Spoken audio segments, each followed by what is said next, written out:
ಏನೋ ಭಾಸ್ಕರ, ಹೇಗಿದ್ದವನು ಹೇಗಾಗ್ಬಿಟ್ಟಿಯಲ್ಲೋ. ನಿನ್ನ ಮುಖದಲ್ಲಿ ಒಳ್ಳೆ ಪ್ರೇತ ಕಳೆ ಬಂದಿದೆಯಲ್ಲೋ. 25 ವರ್ಷ ಸಂಸಾರದಲ್ಲಿ ಮುಳುಗೆದ್ದ ಮೇಲೆ ಪ್ರೇತ ಕಳೆ ಅಲ್ಲದೆ ಇನ್ನೇನು ಚಂದ್ರಕಳೆ ಕಾಣುತ್ತಾ? ಏನೋಪ್ಪ, ಮದುವೆಗಿಂತ ಮುಂಚೆ ಕರೆಂಟ್ ಬಲ್ಬ್ ಥರ ಇದ್ದೆ, ಈಗ ಮೇಣದ ಬತ್ತಿ ಆಗಿದೆಯಲ್ಲೋ. ಮಕ್ಕಳಾದ್ಮೇಲಂತೂ ಎಣ್ಣೆ ಎಟ್ಟಿದ್ರು ಚಿಮಣಿ ಬುಡ್ಡಿ ಆಗಿದ್ದೀನಿ. ನಿಜ ಹೇಳು, ಅಸತ್ಯ ಹೇಳ್ಬೇಕು. ನೋಡು ಚಿದು, ನಂಬುದ್ರೆ ನಂಬು, ಬಿಟ್ರೆ ಬಿಡು. ನನ್ನ ಹೆಂಡತಿ ಪಾಲಿಗೆ ಸತ್ಯ ಅಸತ್ಯ ಎರಡೂ ಒಂದೇ. ನನ್ನ ಸತ್ಯನ ಅಸತ್ಯದ ಹಂಚಿನ ಮೇಲೆ ಹಾಕೊಂಡು ಫ್ರೈ ಮಾಡಿಬಿಟ್ಟು ಉಪ್ಪು ಖಾರ ಹಾಕೊಂಡು ತಿಂತಾ ಇದ್ದಾಳೆ ನನ್ನ ಹೆಂಡತಿ. ಅದೊಂದು ಬ್ಯಾಡ್ ಸೀನು, ಬಿಡು. ನಿನಗೇನೋ ಅಪಘಾತ ಆಯ್ತಂತೆ, ಹೌದಾ? ಅಪಘಾತ ಅಲ್ಲ ಕಣ, ಆಘಾತ. ಕಾರಣ?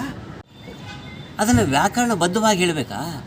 ನನ್ನ ಆಘಾತಕ್ಕೆ ಕಾರಣ ನನ್ನವಳ 10 ತೊಲದ ಬಂಗಾರದ ಸರನೇ ಕಾರಣ. ನಮ್ಮೊಂದು ಉಪಕಾರ ಮಾಡ್ತೀಯಾ?